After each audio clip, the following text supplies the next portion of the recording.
Chegamos, galera! Muito boa noite para você que está do outro lado da telinha. Salve, salve! Gazeta Esportiva na área com essa dupla incrível ao meu lado. Boa noite, tetracampeão Miller! Boa noite! E ele, o repórter que traz as notícias mais, eu ia falar picantes, né? Mas são notícias apimentadas, hein? Ultimamente só notícia ruim, né? Mas... Thiago Salazar! Mas Fala, é gente. notícia, tem que Boa dar. noite. Fazer o quê? Notícia, Não dá isso pra aí. pôr embaixo da mesa, né? Pessoal, no programa de hoje nós temos a busca do Corinthians por um novo técnico. O Palmeiras está se movimentando no mercado da bola também. A situação de Rames Rodrigues no São Paulo, como é que será que está? Quero ouvir tudo que o Miller tem para falar. A volta de Alexandre Silvestre das férias, ele está ali, Cortou ó. o cabelo? Olha, Cortou o cabelo. perdeu os poderes. O Rei Leão cortou a juba. Sansão cortou. Tomou banho? Será que tomou banho hoje? Tomou, ó. O José Paz está ali também. Muito bom ter os meninos com a gente. O Santos está embalado para o clássico de amanhã contra o Corinthians na Vila Belmiro. E temos também Momento Velocidade com Rodrigo França. Olha eu acelerando. Tem uma pergunta pro Rodrigo. Você tem pergunta?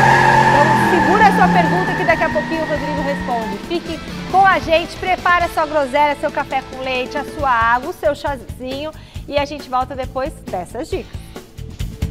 Turminha, nós estamos de volta com a nossa enquete do dia. O Corinthians acerta ao especular a contratação do técnico Cuca? Ou vai dar problema de novo, hein? Acerta ou não? Sim ou não? É só você votar no site gazetesportiva.com. Não é nem se você gostaria que Cuca fosse o novo técnico do Corinthians, é se o Corinthians acerta Colocou o nome na mesa. ao especular, ao colocar o Cuca como uma opção. Isso. Sim ou não? Você pode acompanhar o programa depois de votar lá no site gazetesportiva.com. Acompanhe o nosso programa pelo YouTube, youtube.com/Gazeta Esportiva. Se inscreva no nosso canal e siga o nosso Instagram, @Gazeta Esportiva. E eu começo pelo Miller. Comigo? Miller, o que você acha?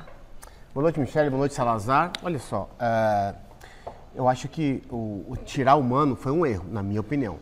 Também acho. Também acho. Segunda coisa, o Corinthians precisa de um treinador. Claro, todo mundo sabe disso. Agora, o Cuca, eu não acho uma ótima opção. Até porque, Michele, se você não sabe disso, acho que todo mundo sabe, até você, né, que é bem informada, o Cuca, o processo dele foi anulado, mas ele não foi descondenado.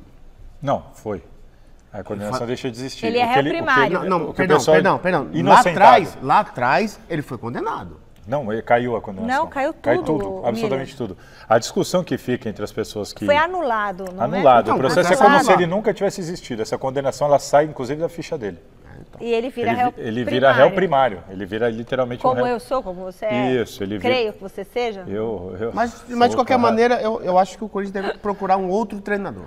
O que você acha, Salazar? Eu acho que o Corinthians... Eu entendo, eu acho que sim. Acho que o Corinthians fez bem em especular o Cuca, porque o Corinthians, eu entendo que precisa de um técnico do tamanho do Cuca. É isso. Com esse elenco fragilizado, com essa reformulação e tudo mais, com a situação perigosa do time no campeonato, eu acho complicado chamar uma aposta agora, um técnico que é uma aposta para pegar o time aí no meio do olho do furacão. O Cuca, ele teria todo esse estofo para comandar o Corinthians, o currículo, a grandeza, o elenco gosta muito dele, o Cássio eu sei que estava torcendo para a chegada do Cuca. E como ele teve o processo anulado, eu acho natural o nome dele ser colocado na mesa para discussão.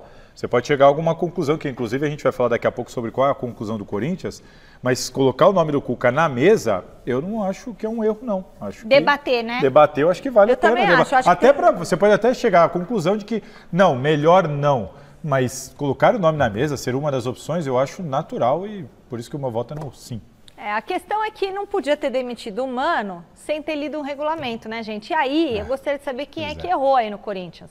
Porque tem um regulamento, tem um departamento jurídico, um diretor de futebol, sei lá quem, que tem que saber as regras da coisa. Exatamente. Que aí manda o Mano, fica um time lá na zona de rebaixamento sem técnico, sem era nem beira, que o Corinthians não pode passar por isso. Espero que eles saibam, mas eu falei aqui ontem no Gazeta Esportiva. Repete. Só pode contratar outro técnico, o Mano só sai no bid a rescisão do Mano quando chegar um acordo com o Mano. O Mano tem que assinar, ele tem que concordar e assinar sobre a multa rescisória. Como é que vocês vão me pagar? Inclusive, o Corinthians tem que pagar. Não pode ficar devendo. O Corinthians, em tese, ou paga ou chega a um acordo. Se o Mano topar, vem cá, vou te pagar aí 1 milhão por mês, tá? Em 12 parcelas. Se o Mano topar, o Corinthians está na mão do Mano. Se o Mano topar e assinar, não pode contratar outro. Aí sai a rescisão. Se ele não assinar, meu amigo, o Corinthians não consegue contratar outro técnico. Bom, olha lá. É eita atrás de eita. Daqui a pouquinho vamos falar muito sobre a busca do Corinthians por um técnico para chamar de seu. Antes disso, simbora girar a nossa equipe de reportagem. Começando por ele que volta de férias hoje. Tá com a cara descansada.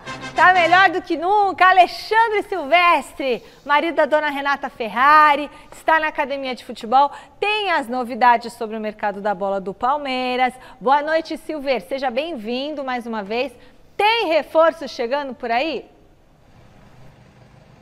Fala aí, pessoal, beijo pra você, Michele. Sou pai também da Maria Carolina e tava com saudade de todos vocês da Gazeta, apesar de alguns haters aí que estão dizendo que eu sou chato pra caramba. Sou um pouco mesmo, confesso, e que meu cabelo andava ceboso, que agora ficou melhor. Mas vamos nessa então, Michele, porque tem 2 caras chegando aqui para compor elenco. São 2 reforços à vista na academia de futebol. Um deles já está no Brasil, realizando os exames. Chegou da Espanha ontem para assinar o contrato de empréstimo. O atacante Lázaro é um daqueles atacantes de beirada.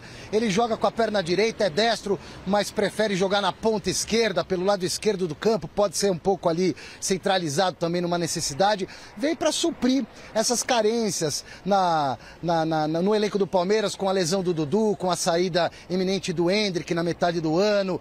Enfim, o Bruno que se machucou no começo da temporada. Então vem para compor elenco. Lázaro, ele tem 21 anos. Foi revelado no Flamengo, se mandou para a Espanha, Almeria, time modesto da Espanha, não fez muito sucesso por lá. Na última temporada, nenhum gol, nenhuma assistência. No ano anterior, teve uma participação um pouco mais efetiva. Está chegando por 1 milhão de euros, aproximadamente 5 milhões de reais em empréstimo até o final da temporada. Convenhamos, para o futebol de hoje, é um valor pouco expressivo, mas vem por empréstimo até dezembro, com chance e aquela preferência de esticar, prolongar esse vínculo, se houver interesse de ambas as partes ao final desse contrato. Uma questão de detalhe para ele ser apresentado oficialmente e formalmente pela diretoria do Palmeiras, pela comunicação aqui da Sociedade Esportiva Palmeiras. Outro jogador que está para chegar, mas talvez só para depois do Campeonato Paulista, é o Meia Rômulo. Esse aí é armador, Michele, joga ali na meiuca mesmo, tá no Novo Horizontino, surpreendente Novo Horizontino, que meteu 3 outro dia no Corinthians, decretando a queda do Mano Menezes, instalando uma crise no Parque São Jorge, mais uma.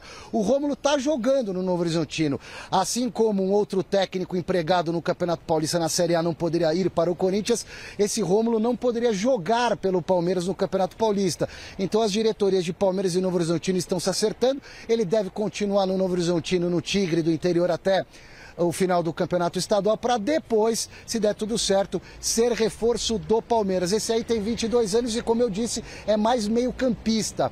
Vem para fazer, entre aspas, a função do Rafael Veiga, um jogador para suprir essa necessidade. Em compensação, o talismã do Palmeiras, o talismã do Abel Ferreira, o Breno Lopes, pode ir embora. O Vasco da Gama tem interesse no jogador, quer contratá-lo. O Breno Lopes é um jogador que em nenhum momento foi titular do Palmeiras absoluto, mas o Abel gosta muito, um jogador carismático, que fez o gol do Bi da Libertadores contra o Santos no apagar das luzes lá no Maracanã, que fez gol decisivo também agora na reta final do Campeonato Brasileiro do ano passado. Um jogador que, se não é lindo e maravilhoso na questão técnica, é um jogador que se entrega muito, ajuda muito o Abel. O Abel elogia bastante o Breno Lopes. A diretoria está esperando chegar a proposta do Vasco sobre a mesa da Leila Pereira. Mas eu acho que o Abel não quer perder o Breno Lopes não, Michele. Acho que não tem.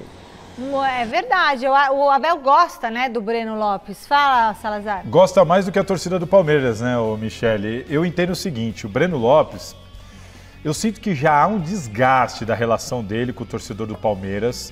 Então, se de repente fosse bom para ele sair, tudo bem, eu acho até que poderia ser uma boa.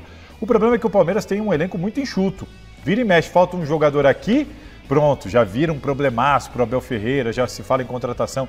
Então, Por causa do elenco ser como ele é, por causa do número de jogadores, eu entendo que seria um problema perder o Breno Lopes. Mesmo que ele não seja a 8ª maravilha do mundo, é melhor tê-lo, pelo menos como opção. Sobre os outros jogadores citados pelo Silvestre, o Rômulo é muito bom jogador, inclusive jogou muita bola contra o Corinthians agora na Neoquímica Arena. Uma coisa é jogar no Novo Horizontino, outra coisa é jogar com a camisa do Palmeiras, então temos que aguardar, vamos esperar. Mas a princípio é um jogador que aparece com destaque inteiro que pode ser útil sim ao Palmeiras.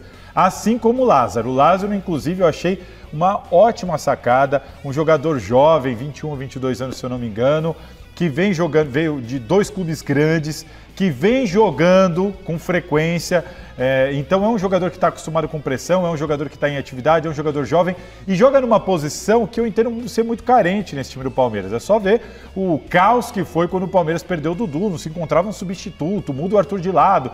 Então eu entendo que sim, pode ser uma boa contratação para o Palmeiras. De novo, temos que aguardar, né? A gente nunca sabe como é que o jogador, ainda mais tão novo, vai reagir dentro do Palmeiras. Mas com um time tão acertadinho, tão montadinho, né, Miller? Fica tudo um pouquinho mais fácil. Gosto das ideias palmeirenses nesse sentido. Michele, o Breno Lopes só sai se o Abel quiser. Porque o Abel gosta dele, nós sabemos disso. Segunda coisa, o Rômulo, já desde o ano passado, faz uma grande campanha no Novo Horizontino. E a melhor contratação do ano, praticamente, eu acho, que é a do Lázaro. Ele é um grandíssimo jogador. É que o Flamengo tem muita boa opção. O Marcos Braz quis vendê-lo por 20 milhões de euros. Agora, exatamente. Agora, para nós é muita grana, né, César? Então, agora, a bola que o Lázaro jogava no Flamengo, e ele joga porque ele tem um talento muito grande, é um talento para a seleção brasileira, porque ele joga muita bola. E outra, Michele, é um jogador que pode jogar tanto na meia quanto no ataque. Não é melhor que o Arthur? Então, muito melhor. Não é? Ele tem mais alternativas que o Arthur. Eu também penso assim também. O Palmeiras perdeu o Arthur. O Arthur que veio para suprir uma ausência, saiu. Eu entendo que o Lázaro é melhor que o Arthur. Veio uma opção melhor. Aí nesse caso, negociar o Breno Lopes não tem problema nenhum. Até porque chegando o Lázaro pode jogar na frente, pode jogar no meio. Porque todos os gols que o Lázaro fez no Flamengo, ele partiu com a bola dominando. Bom, agora é a vez da Marina Buffon chegar diretamente do Parque São Jorge, onde hoje temos um evento comemorativo. Boa noite, Marina. Conta pra nós qual que é a celebração que está acontecendo por aí. Boa noite, Michele, para você e para todo mundo que está acompanhando a gente no Gazeta Esportiva. Pois é, né? Toda essa situação atual do Corinthians fica do lado de fora, porque hoje aqui no Memorial do Corinthians vai acontecer uma homenagem à Taça 4 Centenário, que foi conquistada em 1955. É referente ao Paulistão de 54, mas afinal aconteceu em 6 de fevereiro de 1955, portanto aí 70 anos desta conquista. Então hoje, às 7h10, 1910, né, 19h10, vai acontecer essa homenagem aos jogadores que estiveram presentes naquela conquista. A gente estava ali dentro, viu, Mi, para mostrar para vocês como é que está organizado o evento e tudo mais, que vai acontecer logo mais. Porém, o sinal estava bem fraquinho, então depois eu mostro para vocês algumas imagens ali de dentro, mas estava bem bonito mesmo. Estão esperados aí várias famílias desses jogadores. Só para a gente lembrar, né, que essa celebração coroou, né, naquele período, uma geração muito vitoriosa, que além de ter conquistado esse Paulistão de 1954, conquistou outros 2 estaduais e também 3 Rio-São Paulo. Foi realmente uma geração muito vitoriosa e a equipe que entrou em campo naquela ocasião e que empatou com o arquirrival Palmeiras por 1-1 e depois se sagrou campeã, foi então Gilmar, Homero e Alain, e Dário, Goiano e Roberto, Cláudio, Luizinho, que foi o autor do único gol ali do Corinthians na partida, Baltazar, Rafael e Simão, e o técnico é claro, foi o Oswaldo Brandão, foi o primeiro título dele estadual pelo Corinthians, então assim, realmente é um título que o corintiano comemora muito e, portanto, hoje, daqui a pouquinho, às 7h10, vai haver essa homenagem para os jogadores, os familiares, comissão técnica e tudo mais que estiveram presentes naquele momento, tá bom, Mi? Depois eu mostro as imagens para vocês, prometo. Combinado, Má, brigadão. Meu avô estava nesse jogo que a Marina relatou. Tava? É engraçado as histórias. Ele falava, tinha mais de 100 mil pessoas no Pacaembu. Oh. Aí eu falava assim, mas não tinha o tobogã, como é que tinha? Como é que cabia?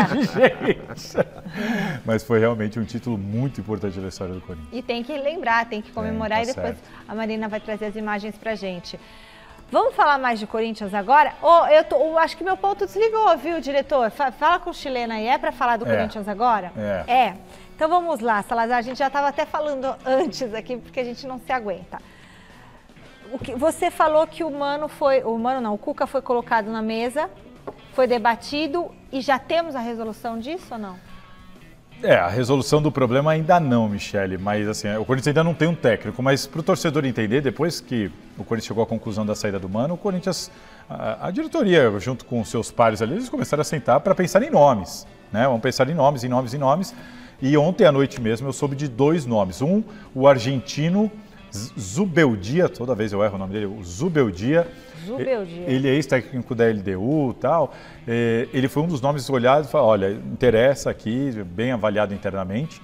Só que o Corinthians entende que trazer um treinador de fora agora vai precisar de um tempo de adaptação natural que o Corinthians não tem.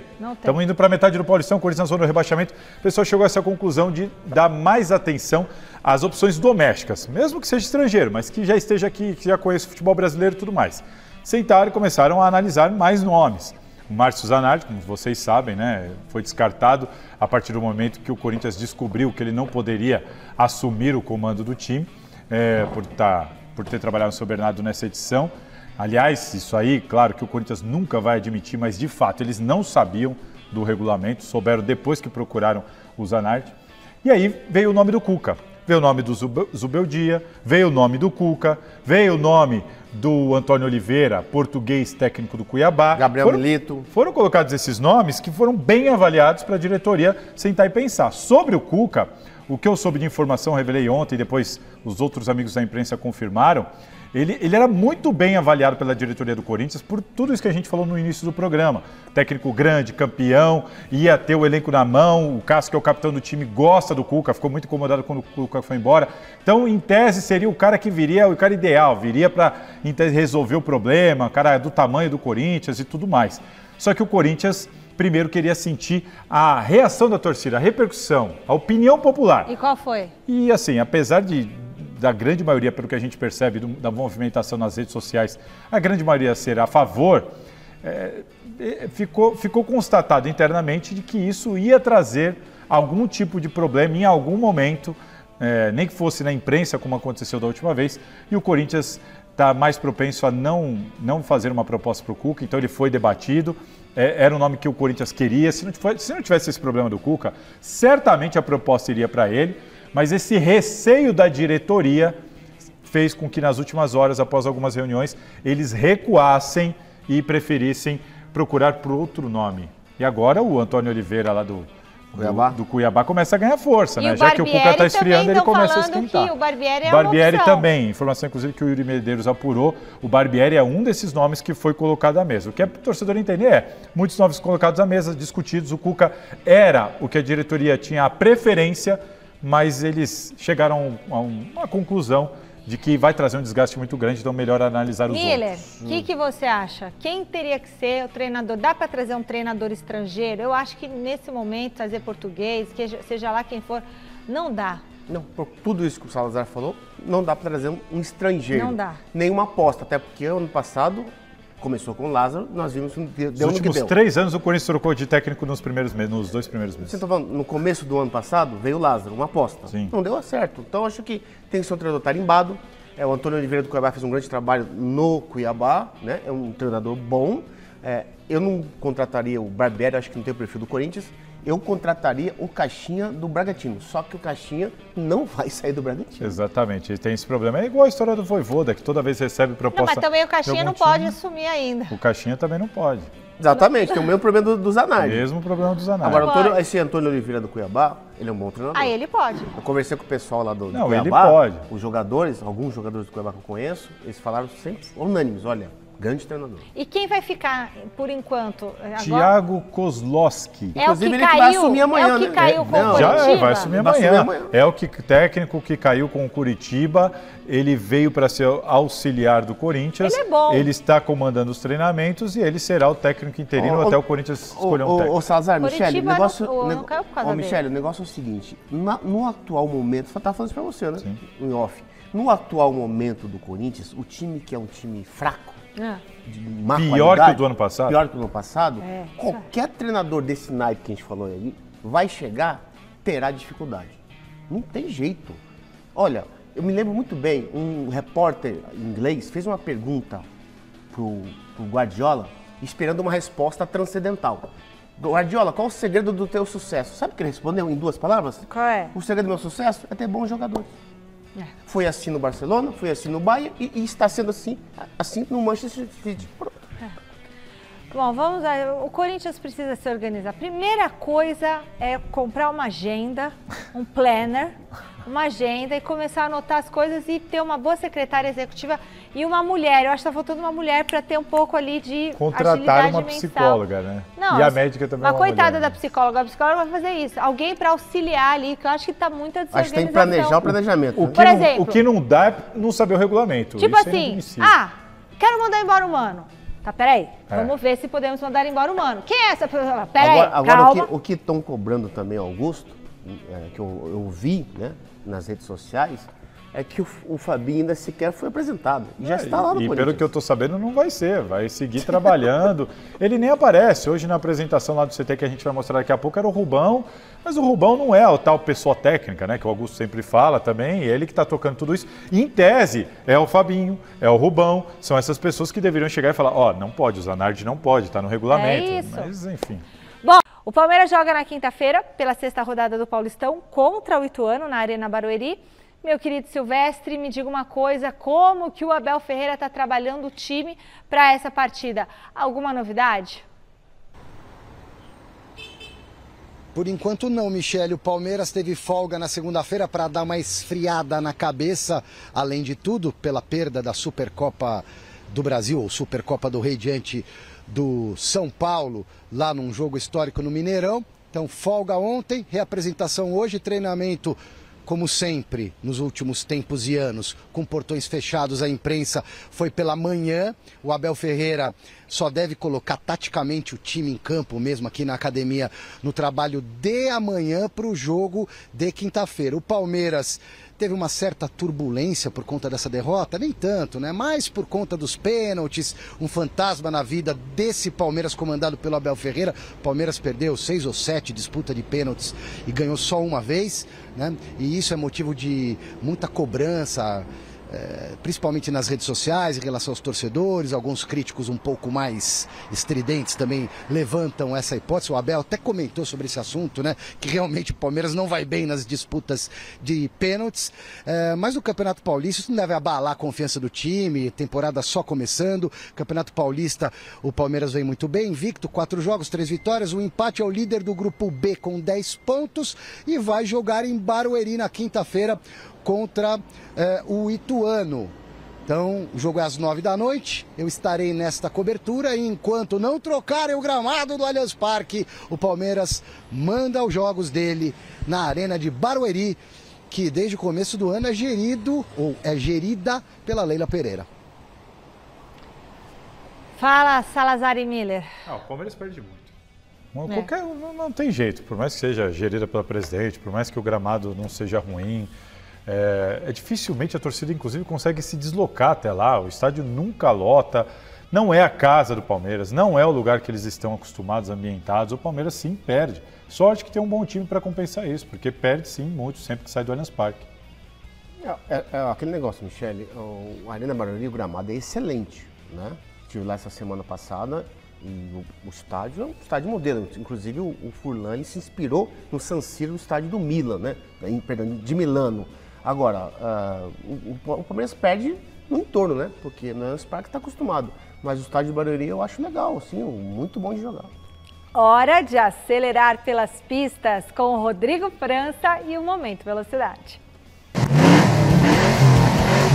Momento Velocidade. Boa noite, Rodrigo. A temporada nem começou e as notícias da Fórmula 1 já estão bombando.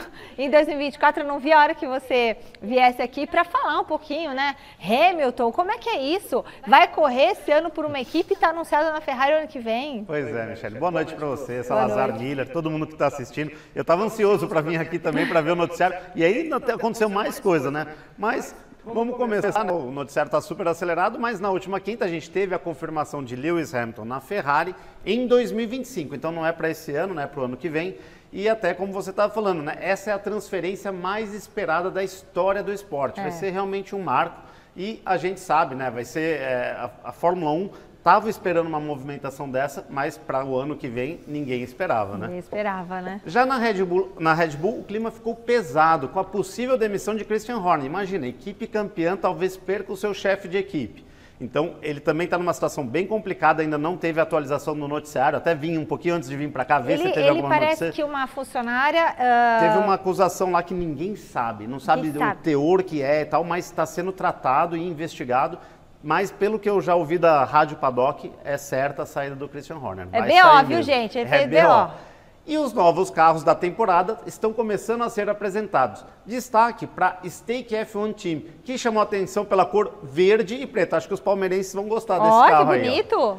E já que falamos de Ferrari, um brasileiro está na academia de pilotos da equipe italiana e garantiu vitória esse ano em 2024. O Rafael Câmara, que venceu em Dubai a etapa da Fórmula Regional do Oriente Médio, né? Ganhou a corrida. E olha, falamos de tudo aqui da Fórmula 1, acho que em 1 minuto, mas você tinha a pergunta do Hamilton, né? Que você queria fazer, o Salazar também?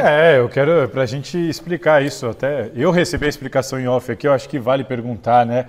Por que interfere tanto o Hamilton correu agora pela Mercedes, sabendo que vai correr pela Ferrari? Em tese é esporte individual e tal, mas não é só isso, né? E na verdade não é que foi divulgado, na verdade é que vazou também, exatamente, né? Vazou. Então isso responde um pouco a pergunta do Salazar, ou seja, a equipe jamais, e a Ferrari não queria que o Hamilton, eles queriam deixar isso para o final do ano, por quê? Porque o Hamilton, sabendo do desenvolvimento da Mercedes, quer dizer, ele vai passar o ano inteiro na Mercedes, então sabendo que desenvolver um freio diferente, uma asa traseira diferente, algum segredo, eles conseguem passar depois no ano seguinte para a equipe que ele vai. Agora não. Agora a porta a salinha de desenvolvimento lá da Mercedes, o crachá do Hamilton já não passa mais, o que é ruim para ele. Mas então, ele fica sabendo, você explicou para mim, não tem como esconder dele. Não tem como ele saber. O carro. E aí assim, não tem, porque ele é o piloto do carro, então se tem um freio novo ele vai saber, se tem uma asa dianteira ou traseira nova ele vai saber. Então essa convivência vai ser uma atração especial. Você fala, não, o carro tá diferente, isso aí, só dirige, não vamos te contar. Então eu acho que vai ser muito mais difícil para a Mercedes do que para o Hamilton, né? E bom, e já que a gente está falando do Hamilton aqui, que já tem contrato para 2025, também tem um piloto que anunciou isso. O Kaká Bueno também confirmou que assinou para correr mais 2 anos na Stock Car, e ele, que é o maior campeão em atividade da categoria, com 5 títulos, apresentou o carro da Bet Nacional KTF em uma entrevista exclusiva para a TV Gazeta. Fala galera, sim, eu estou confirmadíssimo no grid da Stock Car e é a minha 25ª temporada na Stock Car, especial, né? Bastante tempo aqui e feliz de anunciar um patrocinador novo. A Bet Nacional vem chegando com tudo. Então, vou estar no grid, continuo na equipe KTF, a gente está trabalhando ainda para ter um resultado ainda melhor esse ano na equipe KTF e não é só por um ano não, tá? São mais 2 aninhos, pelo menos, e esse ano na KTF, aqui junto com Bet Nacional, com a Cedelco, com Tech Bond e com Paraflu. Vamos que vamos. Legal, boa sorte, Kaká. Não é comum na Stock Car você ter 2 anos de contrato, então muito bom para o Kaká. E outra novidade na temporada 2024 será a presença de um jovem e talentoso piloto na Stock Car, o gaúcho Arthur Leist. Ele garantiu o lugar de titular com a Toyota Gazoo Racing após brilhar em Tarumã no ano passado, onde ele só fez uma prova substituindo o Tony Kanaan na equipe Full Time Sports e mandou muito bem. Bom, acho que mostrar serviço é sempre muito positivo. A gente conseguiu fazer uma etapa muito boa em Tarumã, substituindo o Tony Kanaan. Então, com certeza, abriu muitas portas. A gente sabe quantos pilotos gostariam de ter essa oportunidade que eu estou tendo. Então, eu sou muito grato a todo o time, toda a Toyota Gazoo Racing. E é isso aí, vamos lá, vamos com tudo para conseguir bons resultados em 2024.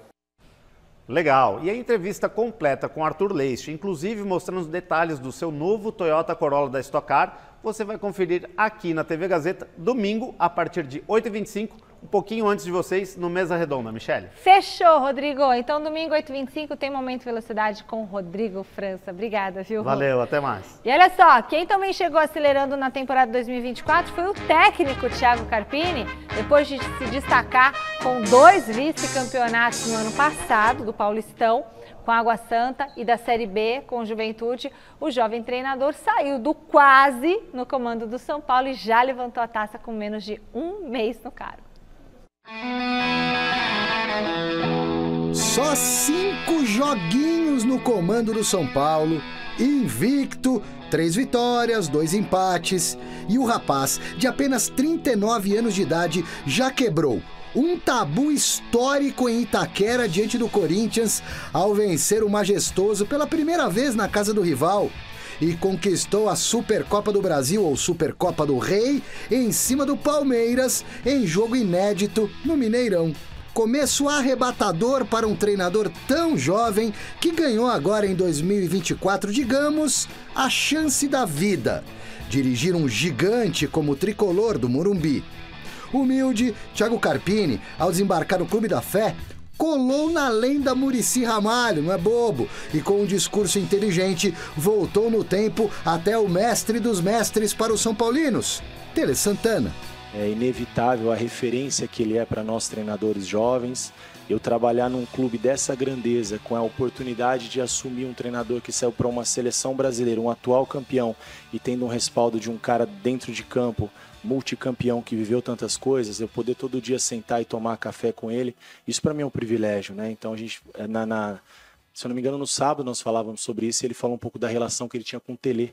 E eu espero que o Muricy seja o meu Tele, por que não, né? Que eu possa extrair o máximo dele. Eu sou desprovido de vaidade, eu quero melhorar e quero aprender, e eu quero aprender com as pessoas que estão perto de mim, como fazer e como não fazer. Carpini é uma das boas revelações para o futebol brasileiro que carece de novos e respeitados treinadores em meio a uma enxurrada de estrangeiros.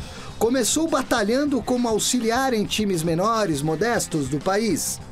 Os trabalhos que colocaram Carpini no mapa de verdade aconteceram no ano passado. Conduziu o ex-time de várzea de Diadema, o Água Santa, à Série D de dado do Campeonato Brasileiro. Classificou o time para a Copa do Brasil e surpreendeu no estadual, eliminando curiosamente o São Paulo, o organizado Red Bull Bragantino, para, na decisão, vencer o favorito Verdão do consagrado Abel Ferreira no jogo de ida. Perdeu na volta, a finalíssima do Paulistão para o Palmeiras, mas festejou um vice-campeonato histórico. Ao todo, no Água Santa foram 11 vitórias, 11 empates e 6 derrotas. Ainda na temporada passada, assumiu o Juventude, tirou a equipe da zona do rebaixamento da segunda divisão para, no final das contas, alcançar o acesso para a Série A. Números dele em Caxias do Sul: 17 vitórias, 11 empates, há apenas 4 derrotas.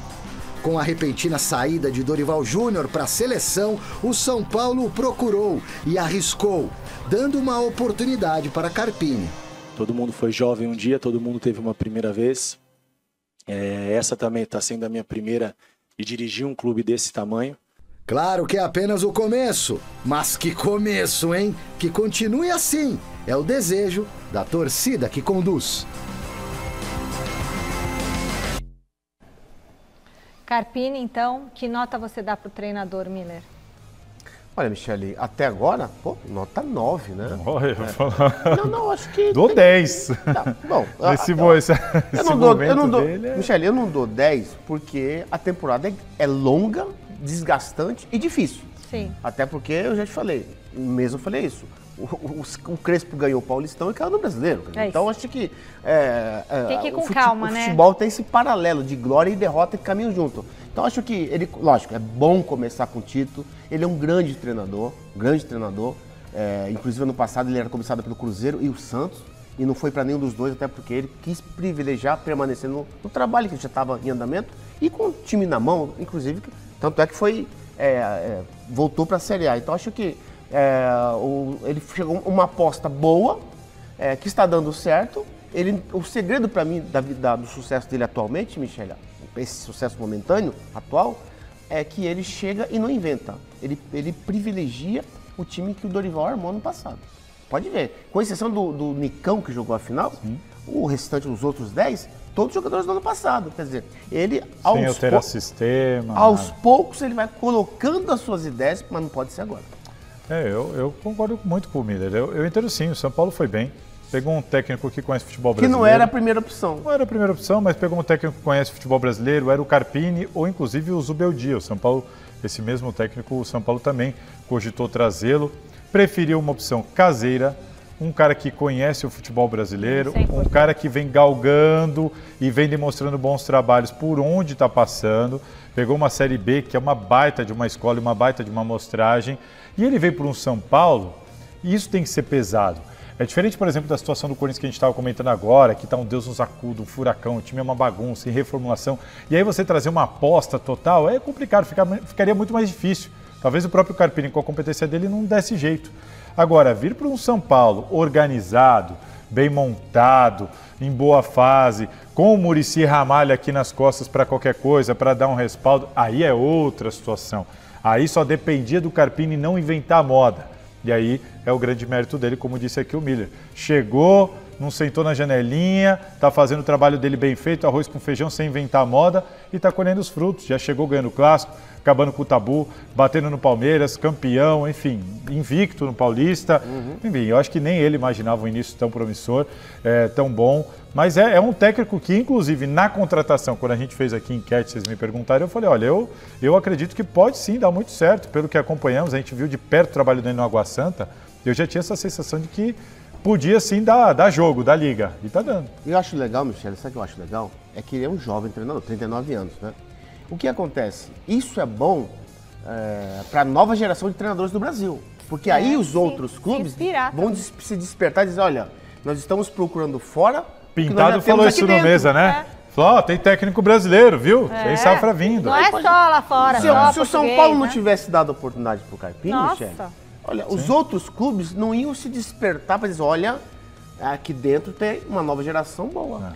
O torcedor são paulino está empolgado, mas o nosso querido mestre Alberto Helena Júnior, com toda a sua experiência, sabe que é bom manter os pés no chão. Olhar de mestre. Ô, meu sonho dourado! Quando era menino, ouvia sempre essa ciranda. O Palmeiras ganha do Corinthians, o Corinthians ganha do São Paulo ganha do Palmeiras. Só que agora tá um negócio diferente, né? Só dá o São Paulo ganha do Corinthians, ganha do Palmeiras, ganha Supercopa, tudo numa semana só. Calma, tem muito que arrumar nesse time. O resultado, é claro, interessa, é valorizado, tal, mas... tem que jogar um futebol melhor, tem que aprender a jogar bem. Além de obter o resultado, tem que mostrar futebol. Tem mostrado muita garra, muito empenho, muita dedicação, mas bola mesmo, bem jogada, né? Um beijo, meu anjo. Beijo, mestre. Agora chega mais, José Paes, diretamente do CCT da Barra Funda, para atualizar a situação de Rames Rodrigues no São Paulo. Vai ou fica, Zé? Fala, Michele, beijo grande pra você, abraço aí pra todo mundo que tá acompanhando a gente no Gazeta Esportiva. Por enquanto fica, viu, Michele? Por enquanto o Rames Rodrigues segue como jogador do São Paulo Futebol Clube. No último domingo lá no Mesa Redonda, depois da conquista da Supercopa do Brasil, eu trouxe a informação aqui pra vocês, né?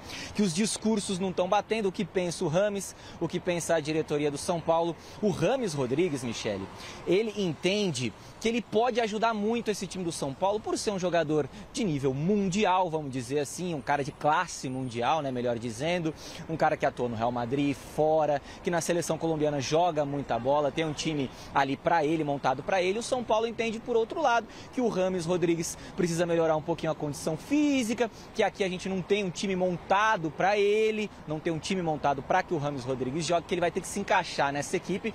Inclusive, o meu grande amigo André Hernan publicou uma informação que vai muito de encontro a isso que eu venho dizendo aqui desde o último domingo, que São Paulo e Rames devem ter uma reunião nos próximos dias para decidir se o jogador fica ou se ele vai rescindir. E aí, lá nas redes sociais, vem surgindo a informação também, todo mundo comentando, de que o Di Maria pode ser contratado pelo São Paulo para o lugar do Rames Rodrigues. A informação que eu tenho hoje, agora, deixa eu olhar o relógio, agora são 18h43, é de que Di Maria não vem para o São Paulo. Jogador argentino, 35 anos, contrato até o meio dessa temporada de 2024 com o Benfica lá de Portugal. Um sonho da torcida, mas que a informação que eu tenho é que ele não vem. O Rames Rodrigues segue trabalhando aqui no CCT da Barra Funda para que possa vir a ser aproveitado pelo técnico Thiago Carpini, que vai com muita calma nessa questão aí do Rames. O Rames não postou nada, inclusive, viu, Michele, sobre a conquista da Supercopa. não postou nada falando sobre São Paulo, sobre título. Por enquanto ficou na miudinha, só tem postado coisas relacionadas a ele, Rames. Inclusive hoje trabalhou com bola aqui no CCT da Barra Funda. E no CCT da Barra Funda, ó, Michele, o Melchior vai mostrar para vocês o nosso Cinegra de hoje. Já botaram até o tapetinho ali, ó, o sintético do São Paulo, em frente ali onde está escrito a casa do tricampeão mundial. Então a obra terminou, tá tudo pronto aqui, a provocação tá feita por completo, viu, Michele? Devolvo para vocês aí, sigo aqui no CCT. Obrigada, José Paes. Bom, Rames Rodrigues, Miller, tem clima para ele continuar ou você acha que ele já deveria ter ido embora? Olha, Michele, ele pediu para ir embora no passado. Ele não quer, a princípio, ficar, né? Só que tem um dilema, né? Ele treina, voltou os treinos, né? Tá bem, né? Recuperou. Eu falei para você que ele estava contundido, né? Ele se recuperou da contusão, né? E agora o treinador é obrigado a colocar o Rames Rodrigues, né? Porque o Paulistão tem um nível técnico muito baixo. Mas será que ele não tem capacidade de jogar o Paulistão? Então, o que eu estou dizendo, agora ele tem que colocar ele para jogar no Paulistão. Coloca ele para jogar. E no Paulistão eu acho que ele até aguenta, mas o São Paulo Carpini também não vai fazer um esquema para o Rames Rodrigues. Se o Carpini colocar ele para jogar normal, ele não vai render. Se colocar um esquema para privilegiar ele, ele vai jogar muito porque tem talento. Agora, eu tenho certeza que ele não fica esse ano no São Paulo. Rames Rodrigues não joga a bola há anos, há muitos anos, não é de agora do São Paulo. Por isso que eu não concordei com a contratação, falei, só vivo naquele mesa redonda que vocês quase me metralharam. Então, aí, nunca concordei com a contratação por analisar o histórico, e não é nem recente, é um histórico já longevo, que ele vem mal, não tem cabimento o São Paulo na fase que está, mudar tudo para montar um time para o Rames. Então, assim, isso não tem cabimento. Então, assim, ele está querendo jogar com um nome. Dessa maneira, para mim, o São Paulo faz muito bem em deixar ele lá encostado. Ele não está no São Paulo. Ele está no São Paulo, mas não está. Não viajou, não fez nenhuma referência ao título. Ele não está mais no São Paulo, é o que o Miller falou. Está louco para ir embora. Por mim, fazia um acordo e deixava ir embora. E outra, o time que está ganhando não se mexe. Exatamente. São Paulo está ganhando, tem cabimento, não vai São Paulo nessa fase. Peraí, vamos parar tudo aqui, vamos montar um time pro Rames aqui. Então, aí que tá. Amor. Na nossa opinião, foi uma contratação errada. O presidente errou aí em contratar o cara, viu? Então, muito por caro. isso que eu tô te falando que o Carpini, ele fica num beco sem saída. Tem que colocar para jogar para justificar o salário. O alto salário. Ele é o maior salário do clube. Tem que jogar. Opa! Vamos dar mais um pulinho no Parque São Jorge? Marina, como que tá o evento por aí? Perfeito, é isso. Oi, Mi, voltei porque eu prometi que eu ia mostrar para vocês algumas imagens, né? Então, antes de qualquer coisa, vamos colocar aí para vocês o que vai ser esse evento, né? A gente falou com o Cristiano, que é um dos responsáveis aqui pelo Memorial do Corinthians. Ele estava mostrando pra gente que esses convidados vão ficar inicialmente nesta primeira sala, né? Na entrada do Memorial do Corinthians. Ali vai ter um coquetel, enfim, tudo mais. E depois eles vão ser realocados para o cinema aqui de dentro do clube, né? Do Parque São Jorge. E aí sim que eles serão homenageados, então, por essa conquista.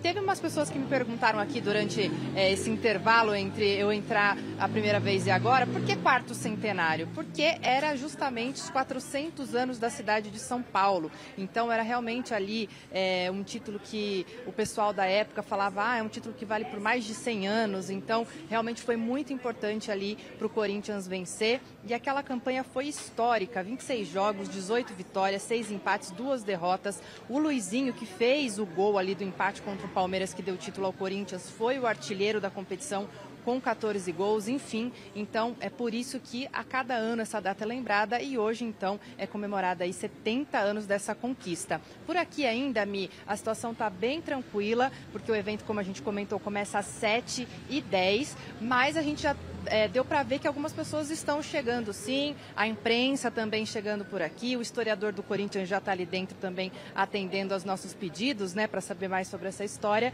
Infelizmente a gente não está ali dentro, mas as imagens vocês conseguiram ver um pouquinho ali, porque é bem bonito mesmo o memorial aqui do Corinthians, tá bom, Mi?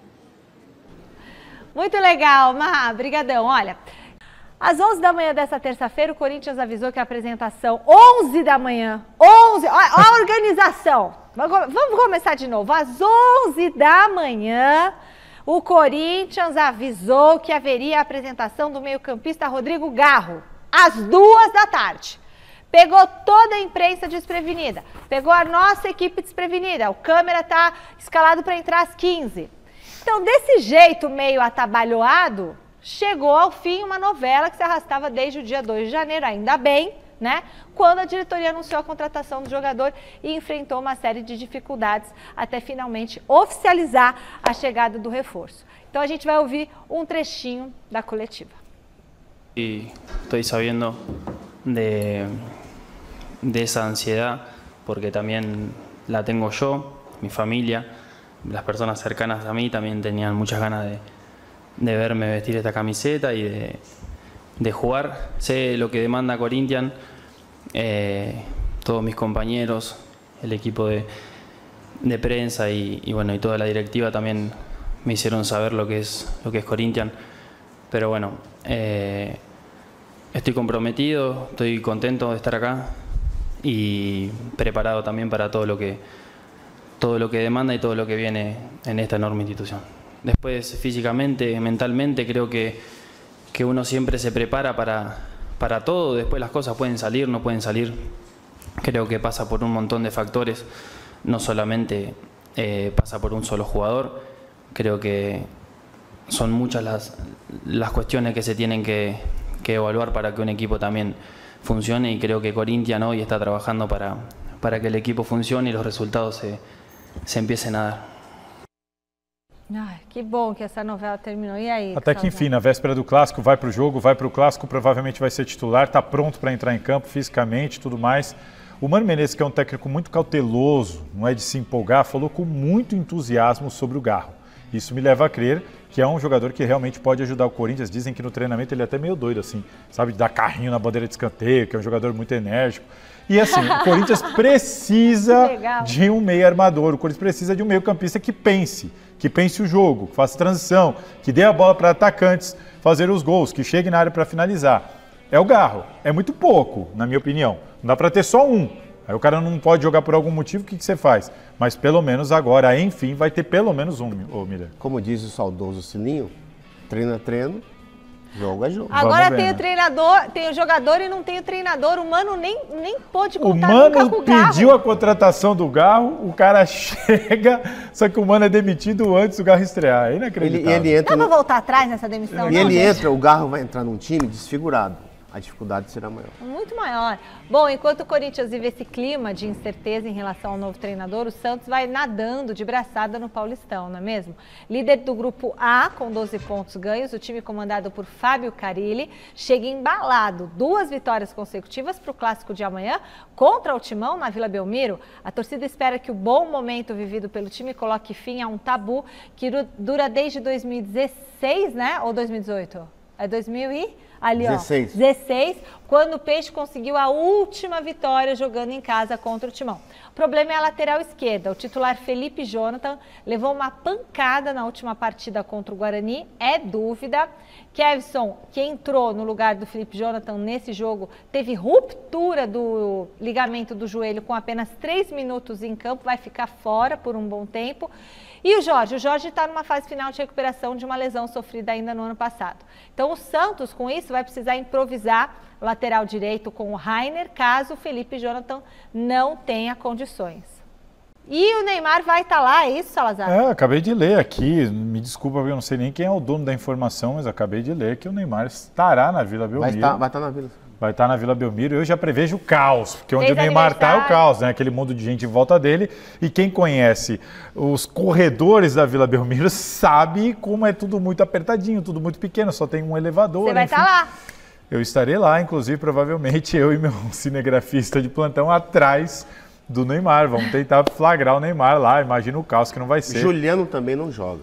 Não joga. Isso é um baita de um desfalque. Só que o time do Carille, ele armou bem o time, está pronto. É um time pronto contra um time que não tem cara. Exatamente, o Santos chega como franco favorito, em casa, em boa fase, acertadinho, não tem nem o que me dizer. Bom, último contato com o José Paes no CCT da Barra Funda. Zé, o torcedor são paulino quer saber como que está a situação do Lucas. Ele segue machucado?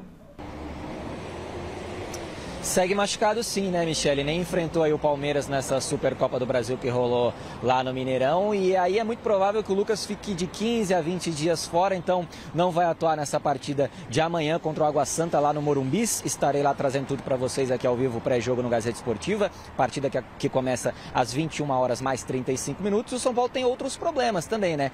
O Igor Vinícius, que teve um probleminha na perna esquerda lá contra a Portuguesa, ele que vinha de uma lesão importante de anos anteriores. Até começou essa temporada agora de 2024 como titular, né? Porque o Rafinha vinha sendo poupado ali, o Rafinha fazendo aquele controle de carga individualizado. Agora o Rafinha também se machucou, sentiu dores, né? Na partida contra o Palmeiras lá em Belo Horizonte. Então o tricolor ele tem alguns problemas para gerenciar para a sequência da temporada. O fato é que o Igor Vinícius deve ser o primeiro a retornar ao time. Ele não deve jogar agora contra o Água Santa, mas contra a Ponte Preta ou contra o Santos na outra semana, na outra quarta-feira no Morumbi.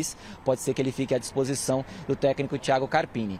Lucas e Rafinha só mais pra frente. O Lucas talvez só lá pro jogo contra a Inter de Limeira, lá pelo dia 21 desse mês agora de fevereiro. Então, muita cautela porque a temporada tem muitos jogos e o São Paulo vai ter que trabalhar aí com esses jogadores para não perder ninguém por muito mais tempo nesse ano de 2024, que é muito importante, né? O tricolor se reapresentou hoje aqui no CCT, depois de folgar ontem, depois da vitória para cima do Palmeiras, depois do título para cima do Palmeiras lá no Mineirão, viu, Michele? Devolvo para você aí.